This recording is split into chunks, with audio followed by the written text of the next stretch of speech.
अकबर बीरबल की कहानी, उम्र बढ़ाने वाला पेड़। एक समय की बात है जब बादशाह अकबर का परचम पूरे विश्व में फैलने लगा था। उसी दौरान तुर्किस्तान के बादशाह को अकबर की बुद्धिमत्ता की परीक्षा लेने की सूझी। तुर्किस्तान के बादशाह ने अपने दूत को संदेश पत्र देकर कुछ सिपाहियों के साथ दिल्ली रवाना किया। बादशाह ने पत्र में लिखा था, मुझे सुनने में आया है कि भारत में ऐसा पेड़ है जिसके पत्ते को खाकर इंसान की आयु बढ़ाने में मदद मिल सकती है। अगर यह बात सच है तो मेरे लिए उस पेड़ के कुछ पत्ते जरूर भेजें।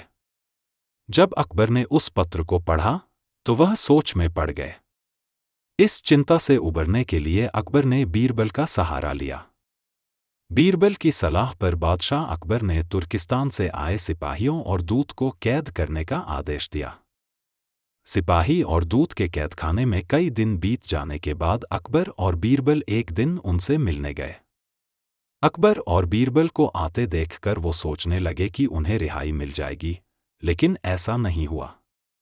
बादशाह अकबर जब उनके पास पहुंचे तो उन्होंने दूत से कहा, जब तक इस किले की एक दो ईंट गिर नहीं जाती तब तक आप लोगों को आज़ाद नहीं करेंगे। ऐसा होने तक आप सभी के लिए यहाँ खाने पीने का पूरा इंतजाम किया जाएगा। इतना कहकर बादशाह अकबर और बीरबल वहां से चले गए। उनके जाने के बाद दूत और सिपाही कैद से निकलने के लिए उपाय सोचने लगे। जब कोई रास्ता नजर नहीं आया तो भगवान से प्रार्थना करने लगे।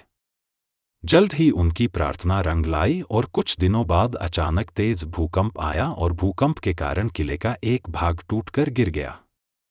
यह घटना के बाद दूत ने अकबर के पास किले की दीवार गिरने की खबर भिजवाई।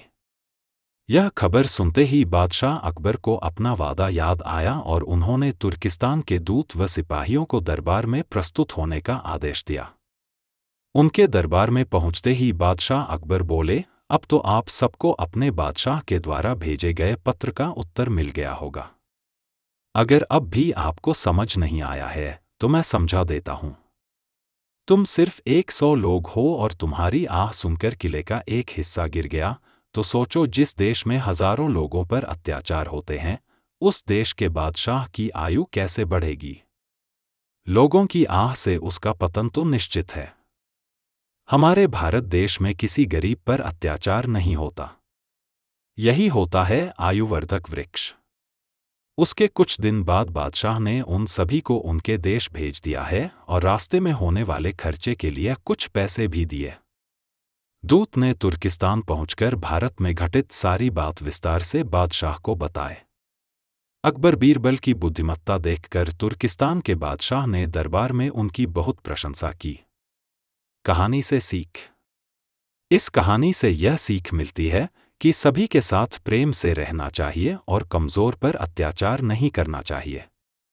साथ ही वही देश तरक्की करता है जहां प्रजा सुखी रहती है।